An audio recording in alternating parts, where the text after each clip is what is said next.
অবস্থান্তর প্রাপ্তির যেমন জ্ঞান হয়, দেহান্তর প্রাপ্তির সেরূপ কোনো জ্ঞান হয় না। কিন্তু আমি আছি এইরূপ নিজ সত্তার জ্ঞান সকলেরই থাকে। যেমন সুষুপ্তিতে অর্থাৎ গভীর নিদ্রায় কোনো কিছুর জ্ঞান থাকে না, কিন্তু জেগে উঠে মানুষ বলে যে সে এত গভীর নিদ্রা গিয়েছিল যে তার কোনো জ্ঞান ছিল না। তাহলে কোনো জ্ঞান ছিল না, এই জ্ঞানটা তো ছিলই। নিদ্রা যাবার আগে আমি যা ছিলাম, জাগরণের পরে সেই আমিই আছি। তাহলে সুষুপ্তি সময়েও আমি সেই ছিলাম।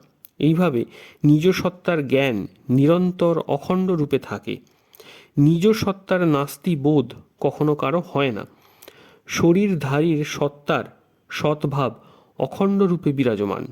এই জ্ঞানেই মুক্তিপ্রাপ্ত হওয়া যায় এবং মুক্ত অবস্থাতেও স্বয়ং বিরাজ করে।